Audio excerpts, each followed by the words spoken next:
మేము పాలకులమే కాదు సేవకులం అని చెప్పి నినాదానికి శ్రీకారం చుట్టారు. ఇవన్నీ గుర్తుపెట్టుకొని పనిచేస్తాం. నేను చాలా స్పష్టంగా సూపర్ 6 ఇచ్చాం. అదే మాదిరిగా ప్రజాగళం ఎన్నికల మేనిఫెస్టో ఇచ్చాం. ఇవన్నీ కూడా ప్రజల్లోకి బాగా వెళ్ళాయి. ఒక హోప్ క్రియేట్ అయింది. ఇవన్నిటి ఫలితాలే నిన్న వచ్చాయి. అదే మాదిరిగా మేము ఇక్కడ మీరు చూస్తే ఒక పక్క తెలుగుదేశం పార్టీ మొట్టమొదటిసారిగా పవన్ కళ్యాణ్ గారు ప్రభుత్వ వ్యతిరేక ఓటు చేరడానికి వీలు లేదు, ఈ రాష్ట్రంలో మళ్ళా ప్రజాస్వామ్యాన్ని గాని ఈ రాష్ట్రాన్ని కాపాడుకోవాల్సిన బాధ్యత ఉందని చెప్పి ముందుకొచ్చి ఈ యొక్క కూటమికి బీజం వేశారు. వారిని మనస్ఫూర్తిగా అభినందిస్తున్నాం. ఆ తర్వాత బీజేపీ కూడా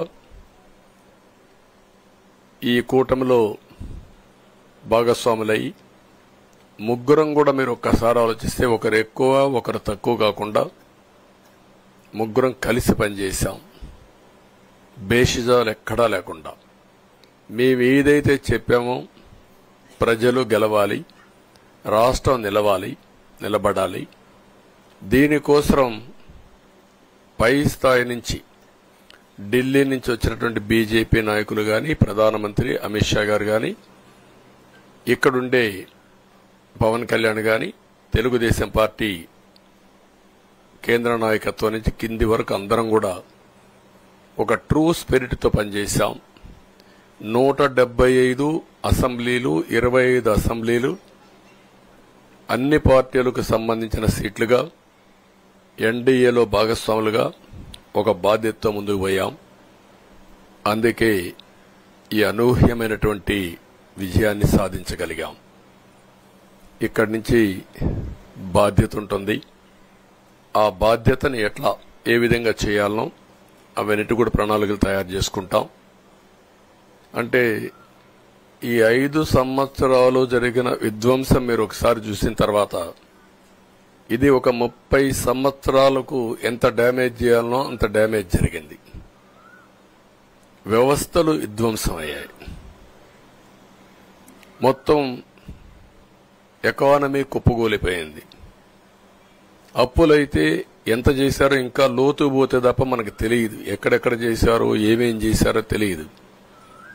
ఇంకొక పక్క ఎక్కడికక్కడ సహజ సంపద, ఒక శాండ్ కావచ్చు, మినరల్ వెల్త్ కావచ్చు, లేకపోతే ఏదంటే అది ఇంకా మాకు అడ్డే లేదు, ఏమైనా చేయగలుగుతాం, ఎవరైనా అడ్డొస్తే తొలగించుకుంటా పోతామనే ధీమాతో ముందుకు పోయారు. కొంతమంది భయపడి రాలేకపోయారు, ఎదిరించలేకపోయారు. నా కళ్ల ముందర ఒక రైతు చూస్తే ఆ పొలం పక్క నుండి ఇసుక తీసేస్తే అక్కడ భూగర్భ జలాలు ఉండవు.